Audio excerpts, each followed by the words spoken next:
Hi, it's me, Lori Simon. Welcome to my channel. Today I would like to talk to you about narcissistic abuse. I know it's a touchy subject. I know that nobody likes to talk about being a victim of abuse.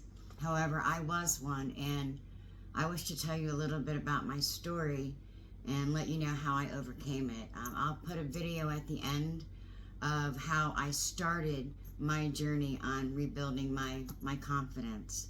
I'll make sure to pin it in the description so it'll be an easy access for you. Back in 1987-88, I became a single parent. I left a life that was not conducive to raising children. Their father was my best friend, but he wasn't ready to leave that life, to no fault of his own. And doing so, I moved to Florida with my family, with my children, into my mom's apartment.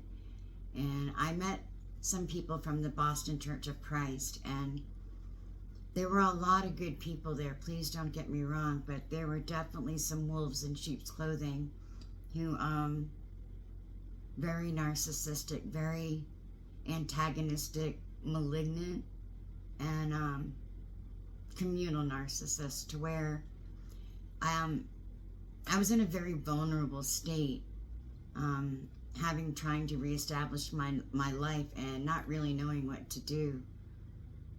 I went there looking for help and for guidance after so many years of praying, and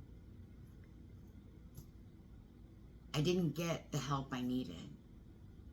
And it wasn't their fault. There was a very bad person, or a couple actually, within the church that believed in, Mary Baker Eddy termed it malicious animal magnetism, mesmerism, where you can learn to get into somebody's mind and use mental manipulation to make them bow to your will.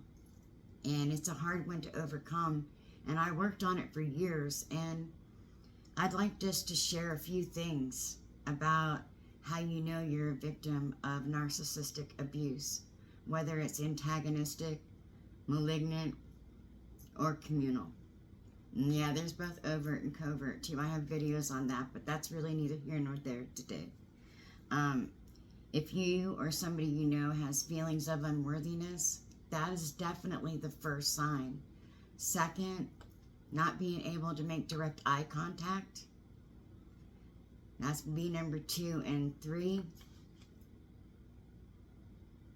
you're living up to other people's expectations instead of your own. Or if it's a friend, their own. I wanted so much to be accepted. I didn't know how to live a good life. I didn't understand my true self-worth. And though going to the church helped me to understand that I was a child of the divine, the communal narcissist within that group made me believe that I wasn't worthy of my Father's love unless I was perfect. And let's face it, none of us can be fucking perfect. Well, I can't. I don't know about you, but I can't.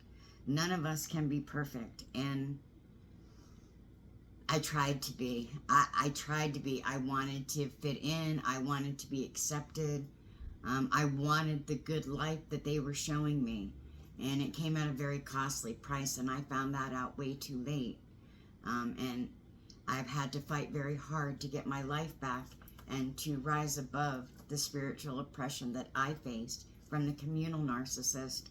And, you know, one narcissistic relationship usually leads to another. I've been in several in my life, and you can put it back to my childhood if you want, you know, with abusive parents. Of course, they didn't see it as abuse or neglect. It's just the way we were raised in the 60s. It was just the sign of the times.